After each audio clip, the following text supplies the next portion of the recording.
Hello दोस्तों, नमस्ते से आदाब। आप लोगों को वापस से स्वागत है मेरे यूट्यूब चैनल आस्क सौरभ पे। सबसे पहले तो सारे के सारे DU LLB एस्पिरेंट्स को बहुत बहुत बधाई हो। आखिरकार NTA ने DU LLB की जो डेट है वो आउट कर दी है एंड आई होप कि आप सब ने अपनी प्रिपरेशन उस हिसाब से शुरू कर दी होगी।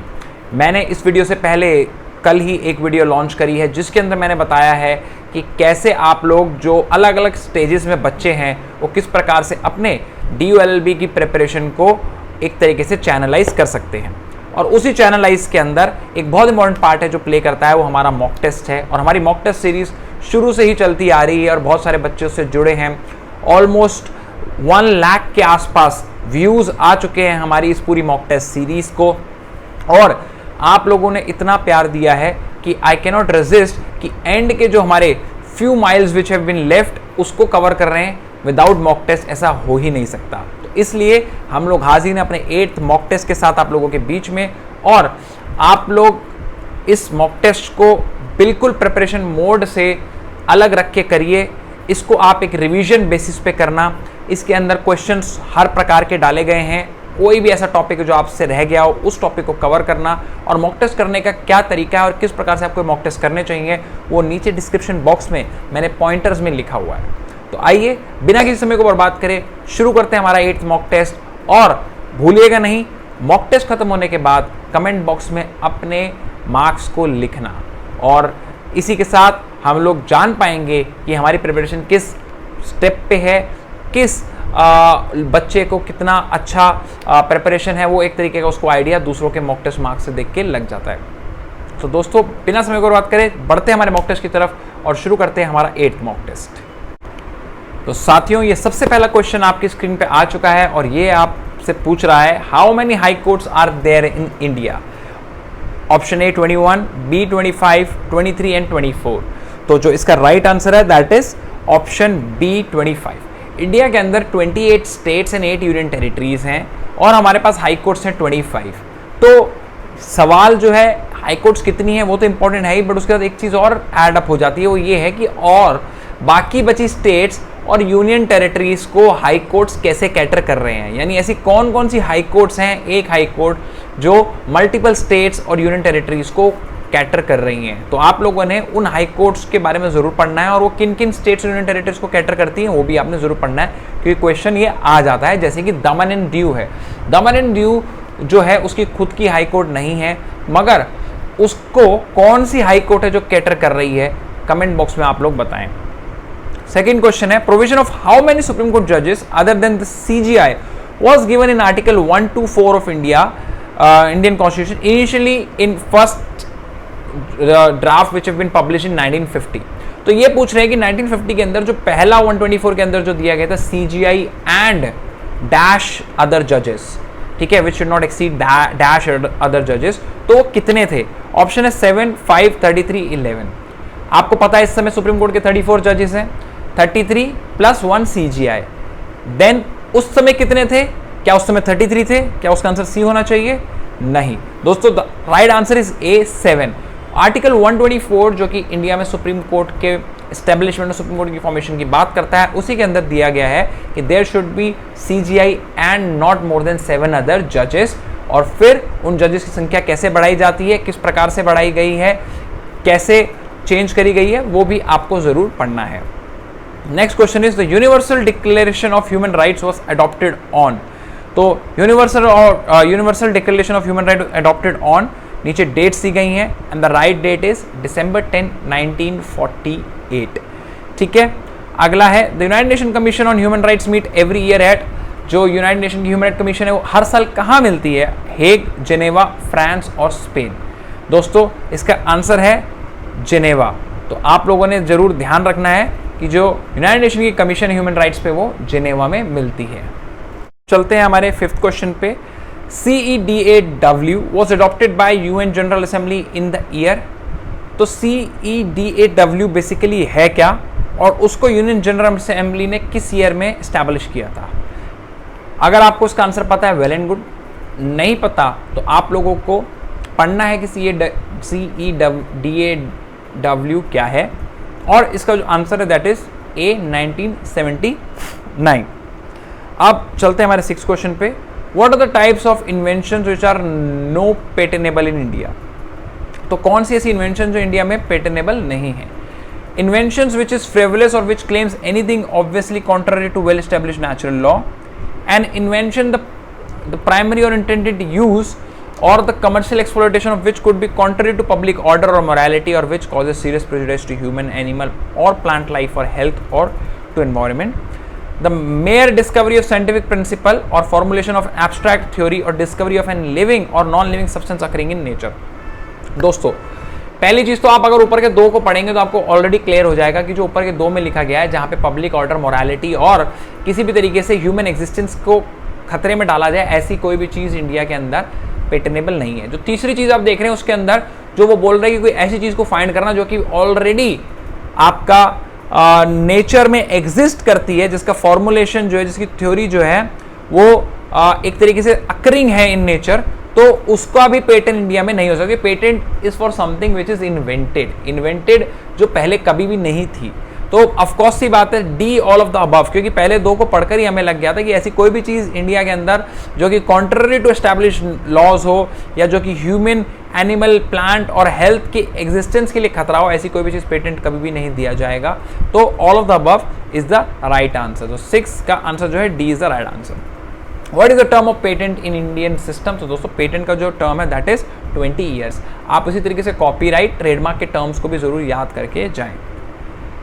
If any dispute arises regarding publication of work, dash will be the final authority to decide the same. तो अगर कोई भी पब्लिकेशन किसी काम के अगर खतरा बनता है तो उसको जो है वो क्या डिसाइड करेगा? पहली बात तो आपको डिसाइड करना है कि जो पब्लिकेशन है वो किस पेटेंट लॉ के अंदर आती है। इज इट किस एक तरीके से आईपीआर लॉ के अंदर आती है। So is it a patent? It comes under a patent law. Does it come under a what copyright law? और is it a trademark thing? तो मैंने आपको क्या बताया कि पब्लिकेशंस हो गया या कोई भी ऐसा म्यूजिक या कोई भी ऐसा जो आर्टिस्टिक वर्क है वो हो गया, वो कभी भी ट्रेडमार्क या पेटेंट के अंदर नहीं आता। That comes under the copyright. तो आप इसके ऑप्शंस अगर देखेंगे then you will find that options A copyright, B patent board, C is registrar of trademark. तो ऑफकोर्स सी बात है कॉपीराइट का issue then that should go to the copyright board. तो 8 का जो आंसर है दैट इज ए। तो आपको इसके लिए पहले पता होना जरूरी है कि पब्लिकेशन जो है वो किस आईपीआर लॉ के अंडर आता है। Then 9th question, which of the following category of जजेस is not mention in the constitution? Acting जजेस, एडिशनल जजेस, एडहॉक जजेस और प्यूइसेंट जजेस। तो जो इसका जो आंसर है दैट इज द प्यूइसेंट जजेस। प्यूइसेंट जजेस बेसिकली वो जजेस होते हैं जिनको जूनियर जजेस कहा जाता है। हमारे इंडियन कॉन्स्टिट्यूशन के अंदर कहीं पे भी जूनियर जजेस का कोई भी नाम या कोई भी डिस्क्लेमर या कोई भी पॉइंट नहीं दिया गया। इवन दो हम जब सीजीआई की बात करते हैं then CGI is also among the equals. Of course he is the first among the equals, यानी सारे जजेस में वो इक्वल है। ऑफकोर्स उसके पास कुछ पावर्स हैं जिस वजह से CGI is called as first among the equals. तो जूनियर जज का कंसेप्ट हमारे इंडियन कॉन्स्टिट्यूशन के अंदर कहीं पे भी नहीं दिया गया। और जो प्यूसाइन जजेस की बात जहाँ पे होती है दैट इज जूनियर जजेस। एडहॉक जजेस, एडिशनल जजेस, एक्टिंग जजेस के इंडियन कॉन्स्टिट्यूशन के अंदर डिस्कशन किए गए हैं। आप चाहे हाई कोर्ट के आर्टिकल्स को पढ़ें कॉन्स्टिट्यूशन के अंदर, या आप चाहे सुप्रीम कोर्ट के आर्टिकल्स को पढ़ें इंडियन कॉन्स्टिट्यूशन के अंदर, वहाँ पे एक्टिंग, एडहॉक, एडिशनल जजेस की बात की गई है, बट कहीं पे भी जूनियर जजेस की बात नहीं करी गई। The resolution of quit India movement was decided in which of the following state? Calcutta, Lucknow, Madras and Bombay. The answer is, my dear friends, it is Bombay. So Bombay is the state, the city where Quit India movement was basically decided to be the major tool against the British establishment. अब चलते हैं हमारे 11th question पे। Right to vote in elections in India is a fundamental right, constitutional right, statutory right, customary right. तो दोस्तों पहले तो ये समझिए कि ये सारे राइट्स होते कौन से हैं। फंडामेंटल राइट इंडियन कॉन्स्टिट्यूशन के अंदर हमें दिया गया है जिसको जस्टिसेबल राइट्स कहा जाता है, यानी that are fundamental for human existence. Constitutional right होते हैं other than the right, fundamental rights which have been given in constitution are called as constitutional right. Statutory rights होते हैं जो राइट्स किसी एक्ट या किसी स्टैट्यूट के थ्रू हम लोगों को दिए जाते हैं। कस्टमरी राइट्स होते हैं जो कि कस्टम यानी पुराने ज़माने से चलते हुई चीज़ों के थ्रू हम लोगों को मिले हैं। तो इसके अंदर 4 राइट्स दिए गए हैं। तो आप बताइए कि हमारा जो राइट टू वोट है that is among which of the following rights? The answer is it's an statutory right और we can call it as a legal right. Constitutional right और फंडामेंटल राइट नहीं है। पहली बात तो राइट टू वोट की बात कहीं भी नहीं करी गई है हमारे फंडामेंटल राइट्स के अंदर which have been covered from article 12 to article 35। Second, constitutional right वो नहीं है, ये डिसाइड किया गया था एक डिस्प्यूट के अंदर, which is one of the case PUCL versus Union of India, जहाँ पे अपना पीपल्स लिबर्टी करके एक ऑर्गेनाइजेशन है, एक NGO है, जिसने फाइट करा था कि जो राइट टू वोट है what kind of right it is. तो उस समय कोर्ट ने स्पेसिफिकली मेंशन किया था that right to vote is nothing but just a legal right, a statutory right which have been empowered from the people's representation act. तो उस act के through right to vote लोगों को दिया गया है एंड इट्स अ लीगल और statutory right. So it's not a fundamental right, it's not a constitutional right, ठीक है, it's a well established law, well established case by the Supreme Court of India. तो the answer is C, it's a statutory right. अब चलते हैं, fundamental right to form a cooperative society is provided under which article. अब मैंने आपको क्या बताया था, फंडामेंटल राइट्स को आपको ढंग से पढ़ना है, और आप जो उसे ढंग से पढ़ेंगे तो आप बारीकी से एक एक आर्टिकल को पढ़ेंगे तो आपको पता चल जाएगा कि कोऑपरेटिव सोसाइटी फॉर्म करने का जो राइट है that is been given under which of the following article. तो आपको पता होगा इट्स आर्टिकल 19(1). और भी प्रिसाइज जाना है तो बताइए आर्टिकल 19(1) में ए से लेके जी तक में कौन से वाले जो है सब क्लॉज के अंदर इसके बारे में बात की गई है, ठीक है। Right to form union and association के अंदर इसकी बात करी गई है, तो वो किस 19(1) के अंदर आता है, 19(1)? कमेंट बॉक्स में आप लोगों ने बताना है। तो you have to study this carefully in under through this detail. 13. The ordinance making power of the President of India under Indian Constitution is an executive power, is a legislative power, is quasi-legislative power, is a quasi-executive power. पहले तो आपको पता होना चाहिए कि executive power कौन सी है, legislative power कौन सी है। लेजिस्लेटिव पावर है जो बेसिकली लॉ मेकिंग पावर है, लेजिस्लेचर से आती है। एग्जीक्यूटिव पावर जो कि लॉ इंप्लीमेंटिंग पावर है, जो कि एग्जीक्यूटिव को हमारे मिली गई है। Quasi legislative, quasi executive, quasi का मतलब होता है एक तरीके से काइंड ऑफ थिंग जो दी गई है बट लिटरली में है नहीं, ठीक है। तो क्वासी का मतलब है कि कोई चीज है मगर वो असलियत में नहीं है। तो प्रेसिडेंट के पास जो पावर है 123 के अंदर ऑर्डिनेंस पास करनी, that is nothing but a legislative power, ठीक है। उसको क्वासी नहीं कहा जाएगा क्योंकि वो फुल लॉ मेकिंग पावर है।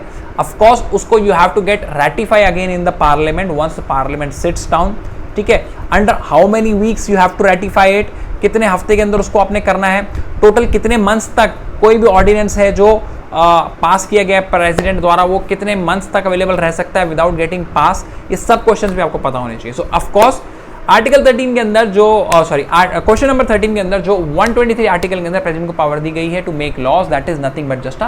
आपका 14th क्वेश्चन जो है that is who was the constitutional adviser to the Constituent Assembly. So दोस्तों the right answer is A, BN Rao. BN Rao was the constitutional advisor to the Constituent Assembly, ठीक है। The President decides on disqualification of members of Parliament under Article 103 only on the advice of Council of Ministers, Speaker, Election of Commission, and Chief Justice of India. So दोस्तों the answer is Chief Election Commission of India। और Election Commission of India under Article 103 क्या reasons पर recommend करती है president को disqualification के लिए, आप लोगों ने आर्टिकल 103 जरूर पढ़ना है। Important articles of Indian constitution के ऊपर मैंने वीडियो बनाया हुआ है जो कि मेरे चैनल पे है, आप लोग उसे सर्च करें और उस वीडियो को जरूर देखें, उसमें मैंने सारे इंपॉर्टेंट आर्टिकल्स के बारे में बताया गया कॉन्स्टिट्यूशन के। The 103rd Amendment to Constitution of India, paving a way for 10% reservation for economically weaker section, was done by amending 10% reservation in field of education and job was given to the weaker section by the Modi government before 2019 election. सबको पता है that is 10% for the EWS category which is economic weaker section for the upper caste, ठीक है। अब वो 103 amendment के अंदर आया था, ये भी सबको पता है, बट उसको लाने के लिए किन दो आर्टिकल्स को अमेंड किया गया था, दैट इज द क्वेश्चन। तो आप लोगों ने अगर फंडामेंटल राइट्स को ढंग से पढ़ा है या मेरी पूरी सीरीज को आप लोगों ने अगर ढंग से पढ़ा होगा तो आपको पता होगा कि मैंने बताया था कि कौन से आर्टिकल्स के अंदर हम लोग एजुकेशन में रिजर्वेशन की बात कर रहे हैं एंड कौन से आर्टिकल के अंदर हम लोग जॉब में रिजर्वेशन की बात कर रहे हैं। तो that is article 15 and article 16। तो right answer of this question is article 15 and 16, and if you have marked it and if you have read those fundamental rights carefully then kudos to you, you are on the right track। but अगर आप इस question में confuse हो गए यानी आपको fundamental rights में भी कंट्रोल पकड़ आपकी इतनी स्ट्रॉन्ग नहीं है, and you have to make it strong कि फंडामेंटल राइट्स से ऐसे ही क्वेश्चंस आप लोगों को मिलेंगे Delhi university LLB entrance exams के अंदर। क्योंकि फंडामेंटल राइट्स ही पूरा एग्जाम का जो है आपका मेन हॉट बेड रहेगा जिससे एग्जामिनर पूछेगा आपसे। Then let's move to the how many amendments have been made to the Indian Constitution so far, and the answer is 105. What is the 105th constitutional amendment which have been made in Indian Constitution? आप लोग comment box में नीचे मुझे बताएं. 18th question. The National Commission for Backward Classes was created by, under which article it's been created? The option given here is 101st, 102nd, 103rd and 100th amendment. The answer is 102nd amendment. 2 is the right answer. So दोस्तों 19 question हमसे पूछ रहा है कि bill किस stage में जो है पार्लियामेंट के वो पेंडिंग रहता है और लैप्स नहीं होता है पार्लियामेंट में. तो ये पूछ रहे हैं, इसमें दिया गया when council of state is prorogue. Prorogue basically 2 sessions के बीच का वो टाइम होता है जब हाउस काम ना कर रहा हो और उसको साथ के साथ आपने डिसॉल्व नहीं किया हो. तो काउंसिल ऑफ स्टेट जब प्रोरोग यानी जब काउंसिल ऑफ स्टेट जो है वो नहीं काम कर रहा है सेशन के बीच में, तो क्या तब बिल पेंडिंग रह सकता है? बिल्कुल रह सकता है. बिल लोकसभा में पास है और उसको काउंसिल ऑफ स्टेट में पास करना है, बट काउंसिल ऑफ स्टेट काम नहीं कर रही, तो जो बिल है वो लैप्स नहीं होगा. ठीक है. दूसरा time house of people is in prorogue, यानी जो हाउस ऑफ पीपल है वो काम नहीं कर रहा मगर बिल राज्यसभा से पास है. तीसरा ऑप्शन है when bill pending in council of state which has not been pass by house of people, यानी बिल अभी हाउस ऑफ पीपल ने पास नहीं करा है और हाउस ऑफ स्टेट से वो पास हो चुका है और पेंडिंग पड़ा हुआ हाउस ऑफ स्टेट के अंदर. तो आप फोर्थ जो है यानी ऑल ऑफ द अबव, इस सारी कैटेगरी में जो है वो बिल लैप्स कभी भी नहीं होगा. बिल लैप्स होता है सिर्फ एक कंडीशन के अंदर, जब उसको हाउस ऑफ पीपल ने पास कर दिया है और वो पेंडिंग है कहां पे? राज्यसभा में पास होने के लिए, और हाउस ऑफ पीपल जो है वो उसका टर्म खत्म हो गया है, यानी नया लोकसभा चुनकर आएगी. तो जो पुरानी लोकसभा ने बिल पास करे और वो राज्यसभा में पास नहीं हो, सारे के सारे जो बिल हैं वो लैप्स माने जाएंगे. Very very important thing which I have told you. Which of the following state has no legislative council? Legislative council किस स्टेट में नहीं है? इनमें से Andhra Pradesh, Telangana, Bihar, Madhya Pradesh. The answer is D, Madhya Pradesh. Passive euthanasia under certain circumstances permissible was upheld in which of the following case? What is passive euthanasia? Passive euthanasia is basically when a person has been removed from the life support system is removed from a person who is surviving on a life support system. That is passive euthanasia. And what is active euthanasia? Active euthanasia is when person who want to die a death of dignity. So India के अंदर passive euthanasia चलता है, active euthanasia नहीं चलता. And passive euthanasia किस किस के वास्ते चला था? The answer is Aruna Shanbaug versus Union of India. Reservation promotion with consequential seniority in favor of scheduled caste and scheduled tribe is facilitated by one of the which articles? Again fundamental rights मैंने आपको पढ़ाए हैं. Article 16 के अंदर हम लोग को reservation in employment की, पब्लिक एम्प्लॉयमेंट की बात करते हैं. उसके अंदर रिजर्वेशन एंड प्रमोशन किसके अंदर बात करें? That's talking about 16(4)(a). So A is the right answer. 23. The phrase complete justice is used in. Complete justice की बात कहाँ पे करी गई है? Under supreme court can make any law for a complete justice.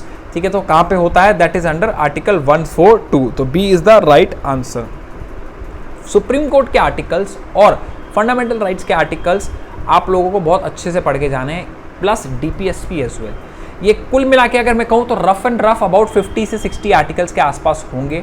Almost 50-60 articles हैं, ये आपको अच्छे से पढ़ के जाने हैं अगर आप एक अच्छी प्रिपरेशन की बात कर रहे हैं तो. The maxim actio personalis moritur cum persona means is talked about personal action dies the parties to the cause. यानी जो व्यक्ति है अगर उसको जो पर्सनल एक्शन लेना था अगर वो व्यक्ति ही नहीं रहता तो there should not be any personal action.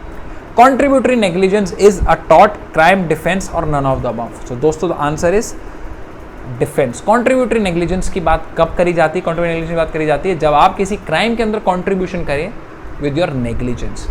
ठीक है, यानी आपने खुद ही ध्यान नहीं दिया and you just went into a person and then some kind of incident happens, then you cannot say that oh that person have created a damage for me because you have contributed negligently to that damage. Next question is voluntary non-fit injury is a general defense, particular defense, not defense at all, or is a defense in a tort law. Voluntary non-fit injury क्या होता है basically? Voluntary non-fit injury is not a defense. Voluntary non-fit injury का मतलब क्या होता है? आप voluntary किसी इंजरी में पार्ट ले रहे हैं, यानी आप खुद आपको पता है कि वो खतरा है, वहाँ पे खतरे की घंटी है, बट स्टिल आप कह रहे हैं जी मेरे को जाके वो बजानी है. That is volenti non fit injuria and it is not a defence, it is a kind of a contribution to a crime. ठीक है. Then following is not an essential tort of negligence. ठीक है, इसमें से जो negligence का taught है उसके लिए इसमें से कौन सी चीज जो है वो इंपॉर्टेंट नहीं है? Duty of care of the part of plaintiff, duty of care on the part of defendant, breach of duty, damage to the plaintiff. The answer is duty of care on the part of plaintiff. Plaintiff कहां पे? Negligent जो है basically negligence कहां पे आता है? Negligence वहां पे आता है जब आपका कोई ड्यूटी है किसी व्यक्ति के प्रति and you fail to fulfil that duty, then you become negligent. तो duty is of whom? Is of the defendant, यानी the person who have been charged with negligence have the duty towards the other person, not the plaintiff। यानी जिस व्यक्ति के ऊपर incident हुआ है negligence की वजह से, वो उसकी ड्यूटी नहीं होती। यानी आप रोड पे चल रहे हैं और आपके सर के ऊपर अगर ऊपर से कोई घर बन रहा है और वहां से ईंट गिर गई और आपको चोट लग गई, तो आपकी ड्यूटी नहीं थी, आपको ध्यान से देख के चलना था। That should be the duty of a defendant, कि वो ध्यान रखता कि वो ईंट या वो कोई भी चीज जो ऊपर से गिर रही है वो नीचे किसी के ऊपर ना गिरे। 28. What defense could be used when an injury is caused to a person due to unforeseen or unexpected events in spite of reasonable care taken by him? So what kind of defense that can be used? The answer is inevitable accident, जिसे हम force majeure भी कहा जाता है। ठीक है, तो इसके अंदर जो है that is act of third party और एक्ट ऑफ गॉड की बात हम नहीं कर रहे हैं, क्योंकि इसमें हम ऐसे डिफेंस, ऐसी इंजरी कॉज इंजरी की बात करें जो कि अनफोर्सीन था मगर रीजनेबल केयर लिया गया था, तो that should be come under inevitable accident. Okay, act of God को हम लोग यूज तब करते हैं अगर एक्ट ऑफ गॉड यानी कोई ऐसा नेचुरल कैलेमिटी या ऐसा कोई नेचुरल इंसिडेंट होता, बट हर जो फोर्स मेजॉर का पार्ट है, जो हर incident that is not always act of God, then that can be any other unforeseen incident as well. Under section 57 IPC, in calculating fraction of terms of punishment, imprisonment for life shall be reckoned as equivalent to imprisonment for 20 years. आप लोगों को पता होगा कि कई बार एक वहम माना जाता है कि जो लाइफ इंप्रिजनमेंट है that is for 14 years and that is for 20 years, that is not for the whole life of a person, but that is false. Life imprisonment is for the whole life of a person. 14 years been taken as कि 14 years के बाद that person can file a plea, ठीक है, file a plea जहां पे उसका behaviour के basis पे जो गवर्नमेंट है दैट कैन मतलब फ्री हिम। 20 years का जो लॉजिक आया था वो आया था इसी आर्टिकल 57 की वजह से, क्योंकि बहुत सारे हमारे जो क्राइम है उसके अंदर जो सजा है उसको एक्सप्लेन नहीं किया गया है बिल्कुल डेफिनेटिव टर्म्स में, तो वहां पे दे हैव मेड की 1/4 of the life imprisonment, 1/10 of the life imprisonment, ठीक है, 3/4 ऑफ अ लाइफ इम्प्रिजनमेंट, ऐसे करके टर्म्स के साथ यूज किया गया। तो जब हम 1/4 ऑफ अ लाइफ इम्प्रिजनमेंट निकाल रहे हैं तो व्हाट विल दैट बी? तो लाइफ इम्प्रिजनमेंट तो लाइफ है, ये एक 60 साल के बुजुर्ग को अगर लाइफ इम्प्रिजनमेंट दो और वो 70 साल में मर जाता तो उसको 10 साल जेल में काटा, वहीं पे एक 20 साल के लड़के को लाइफ इम्प्रिजनमेंट दो तो उसने तो भैया 40 साल जेल में काटा अगर वो 60 साल में मर जाता है तो what is the life imprisonment quantitative term? That quantitative term is basically 20 years। यानी आपने अगर कोई कैलकुलेशन करनी है that punishment for that particular crime is 1/4 of the life imprisonment, then that for that calculation you have to use 20 years at the quantitative term, so that is 20 years। ठीक है, यहाँ पे आपको आई होप क्लियर हो गया होगा। Principle that nothing is an offense which is done by a child under 7 years of age is provided under which article? That is provided under section 82, that is what is known as Dolly Incapax। and what is Dolly? Partially doli incapax किस article के अंदर आता है वो, उसके अंदर age gap कितना है? 7 to 12 है, 7 to 15 है, कमेंट बॉक्स में बताएं। Every person has right to defend against any offence and what kind of offense that can be? Against his own body only, his own body and the body of his relative only, his own body and the body of any other person, he has no right to defend against any offense। So the friends, that is his body and person of and body of any other person, so he can defend। यानी आप road पे जा रहे हैं and there is third person whose life is in danger and you have a right to private defense then also, and that private defense is not only against body of you and that person but that is also against the property of you and that other person। so private defense basically 4 चीज़ों में हो गया, defense of your body, defense of other person's body, defense of your property and defense of another person's property। ठीक है, in mean intention। X under the influence of madness attempts to kill Y। so इसमें पूछा गया कि X ने एक madness के अंदर Y को किल करने की कोशिश करी तो उसने क्या ऑफेंस करा है, ठीक है, क्या उसके अगेंस्ट प्राइवेट डिफेंस बनता है? X has committed the offense of murder, okay। Y has no right of private defense as X is insane। Y has the right of private defense which he would have if X were sane। so answer is 3। यानी private defence आप किसी व्यक्ति के against कर सकते हैं क्योंकि private defence में आपकी जान जो है वो सबसे ज़्यादा इंपॉर्टेंट है। अदर पर्सन इनसेन है, सेन है, is he doing out of immaturity or whatever thing, that is not relevant। आपकी जान बचनी चाहिए, क्योंकि बाद में आप कोर्ट में ये नहीं कहेंगे साहब मैंने तो सोचा वो बच्चा था और उसने आपको मार दिया, क्योंकि वो बोलने के लिए आप बचेंगे नहीं जिंदा। तो बट ऑब्वियसली बात है, जो प्राइवेट डिफेंस की जब हम बात कर रहे हैं, that is against any person whether insane, Sen, intoxicated in what ever sense. 33, a person abets the doing of a thing by abetment के बारे में बात करेंगे, instigating any person engages in conspiracy, international aiding, so it's all of the above. Abetting is not about just instigating another person but also about being the part of the conspiracy, it's also about being aiding that person. तो abetment को अगर आप definition को ढंग से पढ़ेंगे crime के अंदर, तो abetment is in all forms, ठीक है। When two or more person agrees to do an illegal act, such act is known as, जब एक से दो बंदे कोई भी illegal act करने के लिए तैयार हो जाए, that is abetment, public tranquility, criminal conspiracy, the answer is criminal conspiracy. Criminal conspiracy करने के लिए आपको दो बंदों का होना जरूरी है, that is 1 + 1, दोनों मिलकर कोई planning कर रहे हैं, that is criminal conspiracy. Outraging the modesty of a woman is punishable under which? It's punishable under 509. 509 IPC के अंदर जो है outrage of modesty of a woman करा जाता है। देखिए मैं नहीं कह रहा हूँ कि सारे सेक्शंस ऐसे सेक्शन के क्वेश्चन आईपीसी से आ जाएंगे, बट द पॉइंट इज जो ऐसे क्राइम्स हैं, जैसे मर्डर हो गया, ठीक है, मैंने आईपीसी का एक बहुत इंपॉर्टेंट वीडियो बना रखा है, उसका लिंक भी मैं डिस्क्रिप्शन में डाल दूंगा। ऐसे वीडियो, ऐसे जो सेक्शंस हैं उनको एटलीस्ट आपको आइडिया होना चाहिए कि वो किस के अंडर आते हैं, क्योंकि modesty of a women, rape of a women, ठीक है, सेक्सुअल हरासमेंट, डाउरी, डेथ के जो केसेस हैं ये सारे पूछे जा सकते हैं। ऐसी कोई बात नहीं है, सेक्शन पूछना छोटी सी बात है, एक क्वेश्चन एग्जामिनर अपने ईगो के लिए भी डाल देता है। Opinio jurist mean opinion of the jurist, opinion of the law, state practice. बहुत ही सिंपल सा आंसर था, इसका आंसर है opinion of law.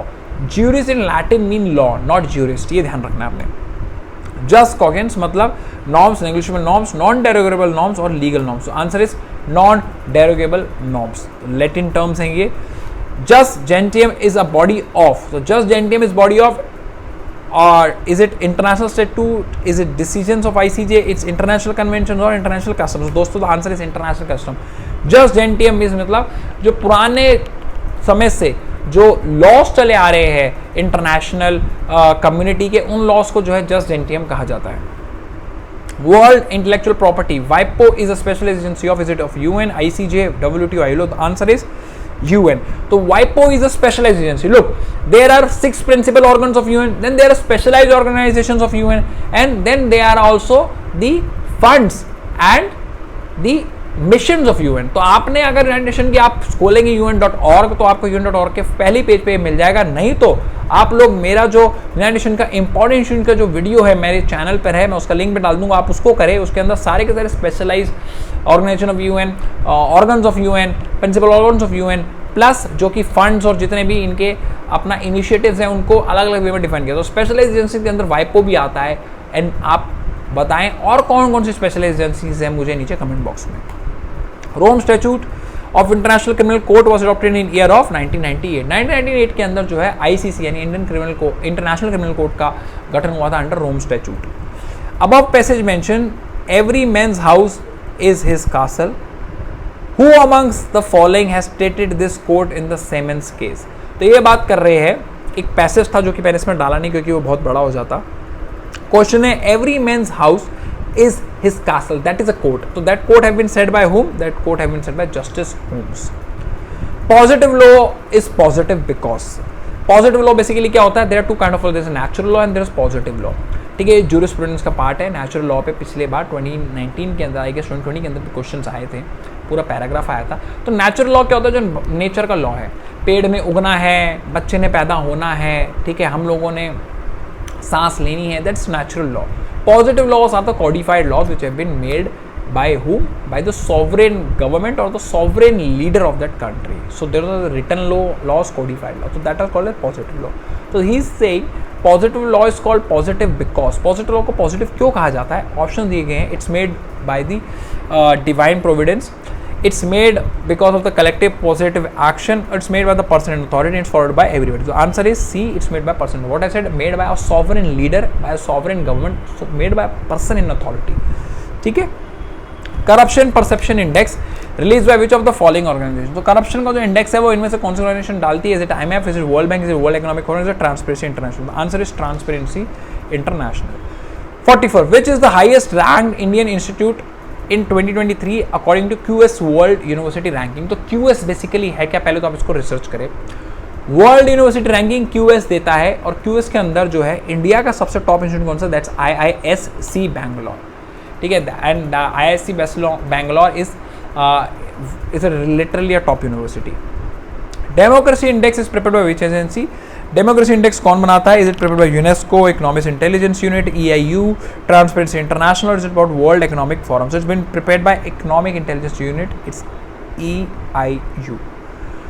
Which institution is planning to formulate a farmer distress index to track, identify and support the real need and distress of farm। तो farmer incident अभी हुआ था, तो फार्म एग्रीकल्चर रिलेटेड अगर कोई laws भी हैं तो आप उनको पढ़कर जाएं, प्लस कोई अगर करंट अफेयर्स है तो आप उस पर स्पेशल फोकस रख के जाएं, क्योंकि जो अभी डिस्प्यूट पीछे हुआ था, जो फार्मर प्रोटेस्ट हुआ था, वो अभी ताज़ा ही हुआ है, मतलब इस 2022 के DULLB के एग्ज़ाम के कॉन्टेक्स्ट में, ठीक है, तो उससे क्वेश्चन आना लाजमी है। तो the answer is NABARD, NABARD, which is responsible for farmers अपना tracking their data and identifying and support the real needy farmers.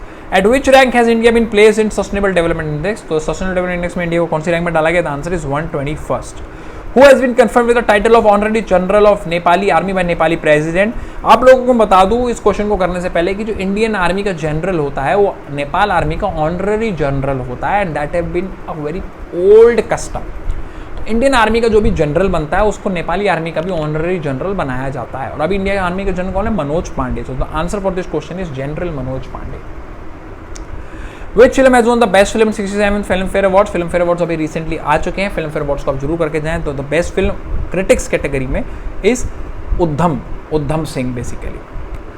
Who has been confirmed with the lifetime achievement award? Lifetime achievement किसको दिया गया film fears के अंदर, and that the answer is Subhash Ghai.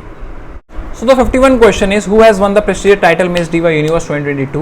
आपको पता है miss diva universe हो चुका है, मिस इंडिया भी हो चुका है, and miss diva universe super national what ever that third category वो भी हो चुका है। तीनों को आपको पढ़ना है। इसका आंसर है that's Divita Rai. So Divita Rai is the miss universe India. Who has been awarded UNESCO Peace Prize 22? Is it Zelensky, Joe Biden, again Zelensky, and Emmanuel Macron? The answer is Emmanuel Macron. So Emmanuel Macron have won the UNESCO Peace Prize. Who has been awarded the highest civilian award of French government?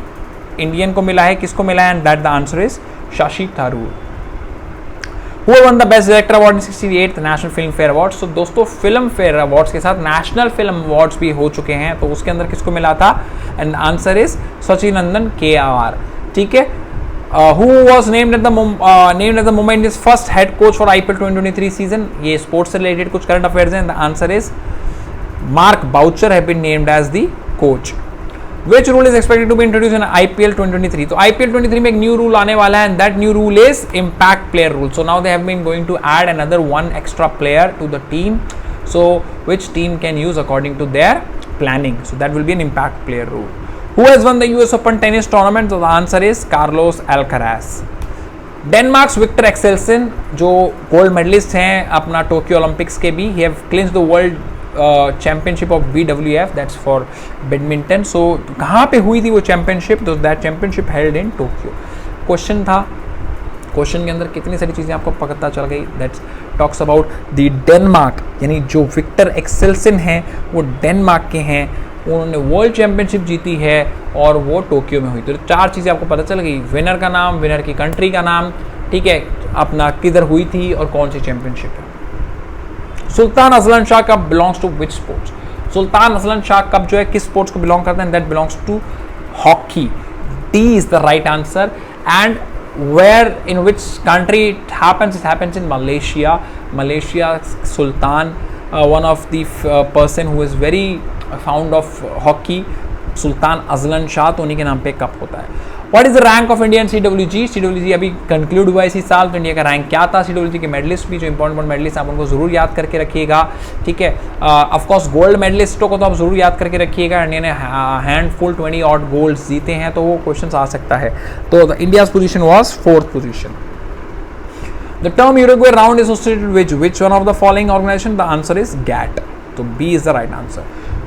So it talks about which one of the following is not member of the Organization of Petroleum Exporting Countries, OPEC यानी OPEC, क्योंकि आजकल petroleum rates बहुत ज़्यादा heavy चल रहे हैं, बड़ी सारी दिक्कतें चल रही है रशियन वॉर के समय, OPEC की मीटिंग्स बहुत कंटिन्यूसली हो रही है, तो OPEC का क्वेश्चन आना इज वन ऑफ लाजमी थिंग। ओपीसी के बारे में आप पूरा पढ़ के भी जाएं, मेरे इंटरनेशनल ऑर्गेनाइजेशन की जो वीडियोस है उसके अंदर भी मैंने ओपीसी के बारे में बात करी गई है। तो इसमें से कौन सा मेंबर ओपीसी का नहीं है? Algeria, Brazil, Ecuador, Nigeria. The answer is Brazil. Brazil is not a member of OPEC. Which of the following country is not a member of BIMSTEC? So the answer is BIMSTEC का कौन member नहीं है इनमें से? The answer is China is not the member. Question है, UNDP reports publishes every year the Human Development Index. Which of the following is not the criteria to measure the Human Development Index? देखो UNDP कौन सी report देता है? Human development index. तो question आ सकता है कि human development index कौन सी organisation देती है? यूएनडीपी का आपने याद रखना है। अब उसका क्राइटेरिया ह्यूमन डेवलपमेंट को कौन सा है? वो ऑप्शन देखिए, health, education, living standards, human rights. Human rights is not one of the criteria. Health, education, living standard is. So the answer is human rights.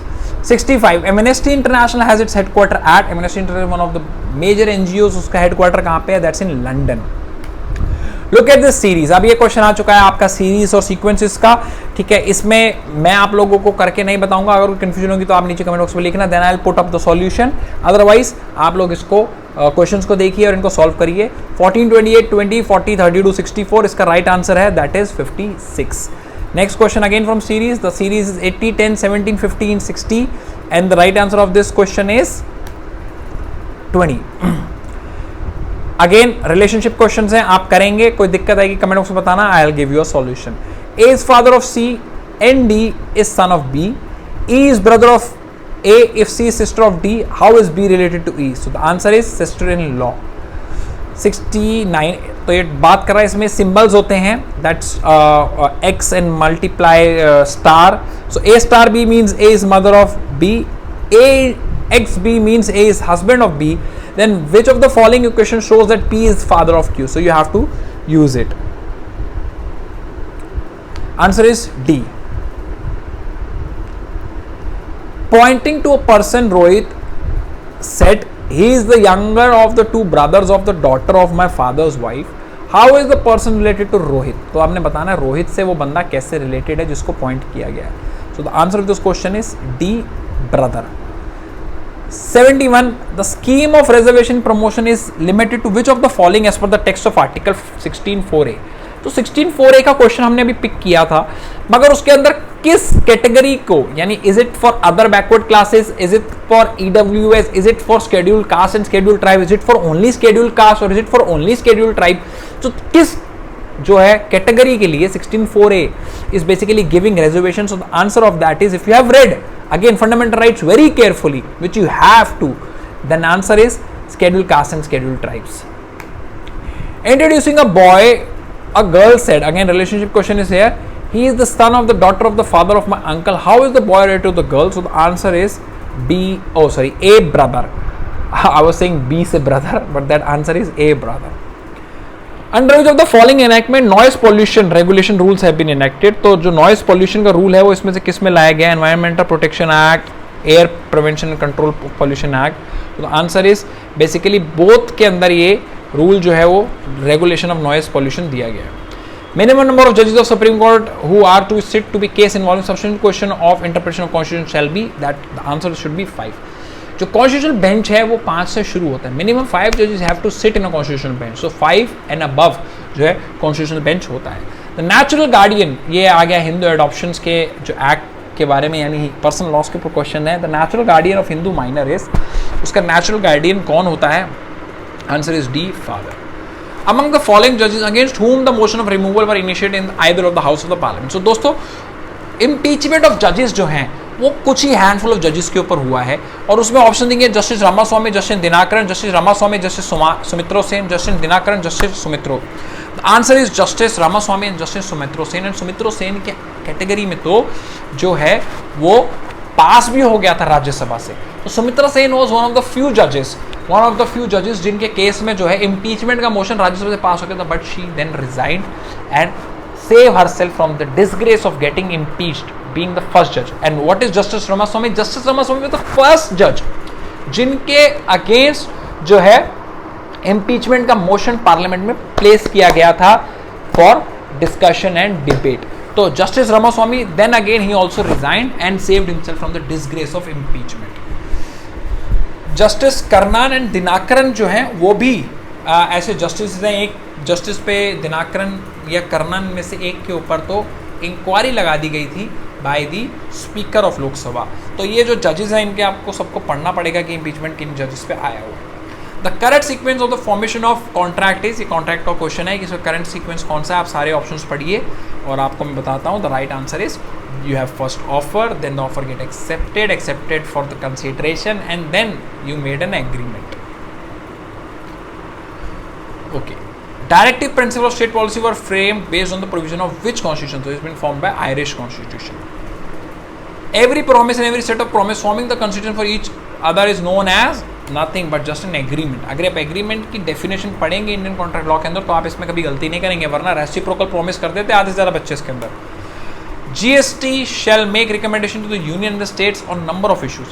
Special provisions to how many states the council can make recommendation. This is a general knowledge question, so its answer is 11. 11 ऐसी states हैं, mostly north eastern and hill states, जिनको special recommendation जो है GST council देती है। GST council के chairman कौन है? GST council is formed of with which respective people, ये आपने बताना है कमेंट बॉक्स में। Acceptance send through post, so this is basically the transfer of acceptance. The communication का जो एक क्वेश्चन है, कम्युनिकेशन ऑफ एक्सेप्टेंस एंड आपका ऑफर है।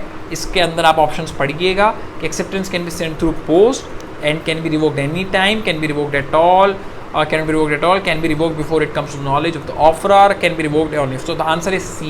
Offerer की knowledge में आने से पहले उसे रिवोक किया जा सकता है। A applied for the allotment of 100 shares in B's company. A letter of allotment addressed to A was posted in due time, but it never reached A. The posting of letter of allotment क्या है? बताया कि completes the contract, does not complete the contract. The answer is it completes the contract. ठीक है, एक बारी allotment का letter निकल गया है अलॉटमेंट का, तो वो हो चुका है, उस तक पहुंचा नहीं पहुंचा, that can be a matter of another thing. But offeror की तरफ से जो ऑफरी की तरफ से जो कॉन्ट्रैक्ट है वो खत्म हो जाता है जैसे ही ऑफरी ने वो रिलीज कर दिया, ठीक है, अपने पास से। तो क्या हुआ? ऑफरी ही तो मेन बंदा था जिसने अलॉटमेंट करना था, उसने जब अपनी तरफ से रिलीज कर दिया तो अलॉटमेंट हो चुका है, that is it. A takes life insurance policy making a false statement, so this is basically talking about a question on giving a false statement about his health. So दोस्तों इसका जो answer है, that answer is contract is voidable on the ground of fraud. पहली चीज़ तो आपको ये ध्यान रखना है कि जो मिसरिप्रेजेंटेशन, कोअर्जन, फ्रॉड, ये सारे जितने भी केसेस इसमें कॉन्ट्रैक्ट हमेशा वॉइडेबल होते हैं, not void. What is the difference between voidable and void? Is void का मतलब है दैट इज जीरो, पॉइंट से जीरो, मतलब आपने जैसे बोला that contract is void, that is zero. Voidable is it is option, so option of हुम, जिसके साथ वो फ्रॉड, मिसरिप्रेजेंटेशन, कोअर्जन हुआ है। इसको वॉइडेबल क्यों रखा गया लॉस की लैंग्वेज में मैं आपको बताऊं तो ये बहुत इंपॉर्टेंट है। कई बार क्या होता है किसी मिसरिप्रेजेंटेशन, फ्रॉड या किसी भी चीज़ में दूसरे बंदे का फायदा हो जाता है बाय मिस्टेक, यानी दो बंदों के बीच में कॉन्ट्रैक्ट हुआ आपके और मेरे बीच में, ठीक है, और आपने मेरे पे कोअर्जन किया, यानी फोर्स करा और मैंने वो कॉन्ट्रैक्ट कर दिया, बट हुआ क्या, it happens to be a fact कि वो मेरे लिए फायदेमंद हो गया, मगर कोर्ट अगर उसे अवॉइड कर देगी तो एक तो मेरे साथ कोअर्जन भी हुआ और जो मेरा फायदा और तो कोर्ट ने वो भी रोक दिया, इसलिए कोर्ट उसको ऑप्शन देती है वॉइडेबल का at option of the person who is the victim. ठीक है, मैं चाहूँ अगर मैं लॉसेस खा रहा हूँ तो दैट कॉन्ट्रैक्ट इज वॉइड, नहीं तो I can save that contract if I am getting the perks out of it. इस क्वेश्चन के अंदर that telling kind of fact, और उस फैक्ट के अंदर उन्होंने बताया कि उस बंदे ने अपनी जो बीमारी है उसे छुपाया। मिसरिप्रेजेंटेशन और फ्रॉड के बीच में बहुत ही फाइन लाइन है। इस क्वेश्चन में देखिए फ्रॉड और मिसरिप्रेजेंटेशन दोनों दिया गया, बहुत बच्चे से मिसरिप्रेजेंट कर देंगे क्योंकि वो बता रहे हैं कि उस बंदे ने मिसरिप्रेजेंट किया अपने आप को, बट मिसरिप्रेजेंटेशन और फ्रॉड में बहुत ही छोटी सी फाइन लाइन है। आप कभी भी क्वेश्चन सॉल्व करें उसके अंदर फ्रॉड और मिसरिप्रेजेंटेशन दोनों की बात करी गई है, तो आप मेरे इस बात को हमेशा ध्यान रखना कि फ्रॉड इज समथिंग व्हेन आप 400 BC कर रहे हैं, यानी आप इंटेंशनल झूठ बोल रहे हैं। मिसरिप्रेजेंटेशन इज समथिंग जहां पे आप एक innocence, out of innocence you are saying something which you don't know and which you are not aware is true or false, but you saying to like sell your product to brag it। ठीक है, आपने जैसे एक insurance कराने के बाद आपने बोला भाई साहब इस पर आपको 17% रिटर्न मिलेगा, बट आपको असली मिल रहा था 7%। आपने वो बोल दिया out of innocence, out of not having a proper knowledge, then that is misrepresentation. But आपने बोला जी भाई साहब आपको इसमें 17% मिलेगा, आप ले लो जी, ले लो जी, ले लो, और आपको पता था इसमें 7% मिल रहा है, then that is fraud.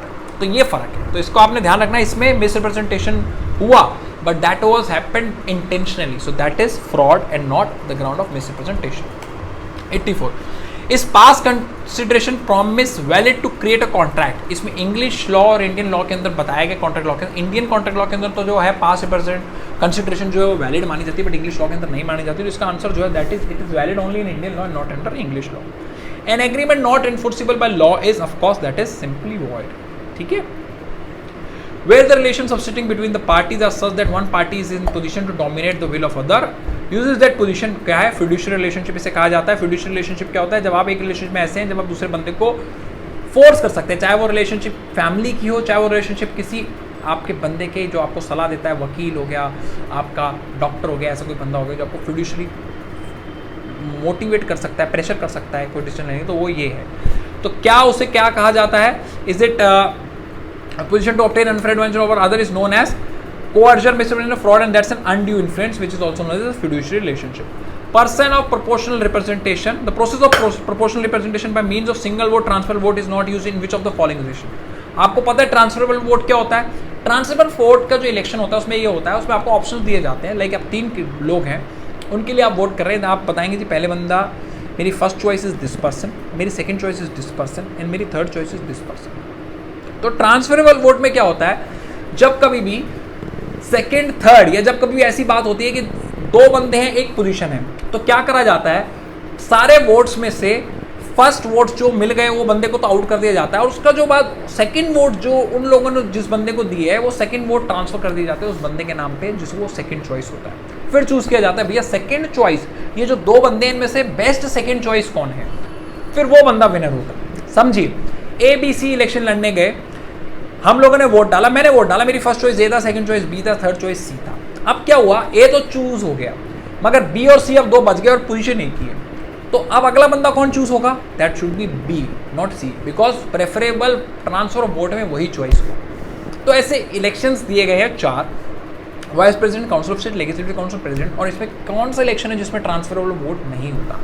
The answer is my dear friends C, legislative council. Legislative council यानी स्टेट लेजिस्लेटिव काउंसिल के लिए जो इलेक्शन होते हैं वो कभी भी ट्रांसफरेबल वोट से नहीं होते, उसके अंदर टीचर्स और उस इलाके में गवर्नमेंट जॉब करने वाले लोग ऐसे ऐसे MLAs वोट डालते हैं, वो ट्रांसफरेबल नहीं होते, वो 1 टाइम वोट होता है। प्रेसिडेंट, VP और राज्यसभा के जो इलेक्शन होते हैं वो सब में ट्रांसफरेबल वोट होता है, यानी कोई भी ऐसी पोजीशन हो जाए जहाँ पे अगर वोट्स 2 बंदों के सेम आ गए और पोजीशन एक ही है तो जो सेकंड प्रेफरेंस वोट है वो ट्रांसफर करे जाते हैं।